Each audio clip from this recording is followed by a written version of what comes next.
ತಮಿಳುನಾಡು ರಾಜಕೀಯ ಸಂಚಲನ ಮೂಡಿಸಿರುವ ಕೆ. ಅಣ್ಣಾಮಲೈ ಅವರು ಇತ್ತೀಚಿನ ನಿರ್ಧಾರದ ಕುರಿತು ಸಂಪೂರ್ಣ ವಿವರವನ್ನ ತಿಳಿಯೋಣ ಬನ್ನಿ.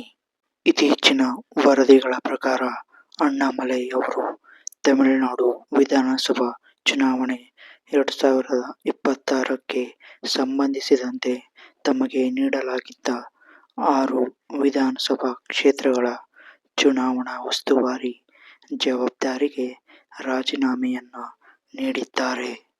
ಈ ಕುರಿತು ಅಣ್ಣಾಮಲೈ ಅವರು ಫೆಬ್ರವರಿ 3, 2026ರಂದು ಅಧಿಕೃತವಾಗಿ ಮಾಹಿತಿ ನೀಡಿದ್ದಾರೆ. ಇನ್ನು ಅಣ್ಣಾಮಲೈ ಅವರ ಈ ರಾಜೀನಾಮೆಗೆ ಪ್ರಮುಖ ಕಾರಣಗಳು ಏನೆಂದು ತಿಳಿಯೋಣ ಬನ್ನಿ. ತಮ್ಮ ತಂದೆಯ ಆರೋಗ್ಯ ಹದಗೆಟ್ಟಿದ್ದು ಅವರು ಡಯಾಲಿಸಿಸ್ ಚಿಕಿತ್ಸೆಗೆ ಒಳಗಾಗುತ್ತಿದ್ದಾರೆ. ಈ ಸಮಯದಲ್ಲಿ ತಂದೆಯ ಆರೈಕೆ ಮಾಡುವುದು ತಮ್ಮ ಮೊದಲ ಕರ್ತವ್ಯ ಎಂದು ಅಣ್ಣಾಮಲೈ ತಿಳಿಸಿದ್ದಾರೆ. ತಂದೆಯ ಜೊತೆಗಿರಬೇಕಾದ ಕಾರಣ ಹೆಚ್ಚು ಪ್ರವಾಸ ಮಾಡಲು ಸಾಧ್ಯವಿಲ್ಲ. ಆದ್ದರಿಂದ ಪಕ್ಷ ನೀಡಿದ ಉಸ್ತುವಾರಿ ಜವಾಬ್ದಾರಿಯನ್ನ ಸಮರ್ಪಕವಾಗಿ ನಿರ್ವಹಿಸಲು ಸಾಧ್ಯವಾಗುತ್ತಿಲ್ಲ ಎಂದು ಅವರು ಹೇಳಿದ್ದಾರೆ. ಇನ್ನು ರಾಜಕೀಯ ವಲಯದಲ್ಲಿ ಅಣ್ಣಾಮಲೈ ಅವರಿಗೆ ಕೇವಲ 6 ಕ್ಷೇತ್ರಗಳ ಜವಾಬ್ದಾರಿ ನೀಡಿದ್ದಕ್ಕೆ ಅವರು ಅಸಮಾಧಾನಗೊಂಡಿದ್ದಾರೆ ಎಂಬ ಚರ್ಚೆಯೂ ನಡೆಯುತ್ತಿದೆ. ಆದರೆ ಅಣ್ಣಾಮಲೈ ಅವರು ಇದನ್ನ ನಿರಾಕರಿಸಿದ್ದಾರೆ.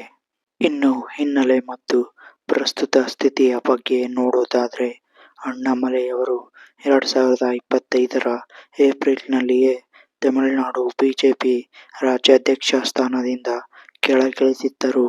ಪ್ರಸ್ತುತ ನೈನಾರ್ ನಾಗೇಂದ್ರನ್ ಅವರು ತಮಿಳುನಾಡು ಬಿಜೆಪಿ ರಾಜ್ಯಾಧ್ಯಕ್ಷರಾಗಿದ್ದಾರೆ.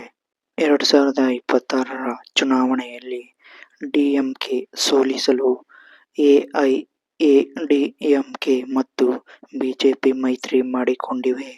ಈ ಮೈತ್ರಿಯ ಹಿತದೃಷ್ಟಿಯಿಂದ ಅಣ್ಣಾಮಲೈ ಅವರು ಹಿಂದೆ ರಾಜ್ಯಾಧ್ಯಕ್ಷ ಸ್ಥಾನ ಬಿಟ್ಟುಕೊಟ್ಟಿದ್ದರು ಎನ್ನಲಾಗಿದೆ.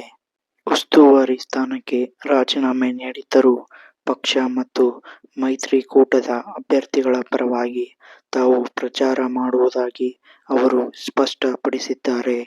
ಇನ್ನು ಚುನಾವಣೆಯಲ್ಲಿ ಸ್ಪರ್ಧಿಸುವ ಬಗ್ಗೆ ಪಕ್ಷವು ಸೂಕ್ತ ಸಮಯದಲ್ಲಿ ತೀರ್ಮಾನಿಸಲಿದೆ ಎಂದು ಅಣ್ಣಾಮಲೈ ಅವರು ಹೇಳಿದ್ದಾರೆ. ಅಣ್ಣಾಮಲೈ ಅವರು ಈ ಬಾರಿ ವಿಧಾನಸಭಾ ಚುನಾವಣೆಯಲ್ಲಿ ಸ್ಪರ್ಧಿಸುತ್ತಾರೆಯೇ ಅಥವಾ ಕೇವಲ ಸ್ಟಾರ್ ಪ್ರಚಾರಕ್ಕಾಗಿ ಉಳಿಯುತ್ತಾರೆ ಎಂಬುದು ಕುತೂಹಲ ಮೂಡಿಸಿದೆ.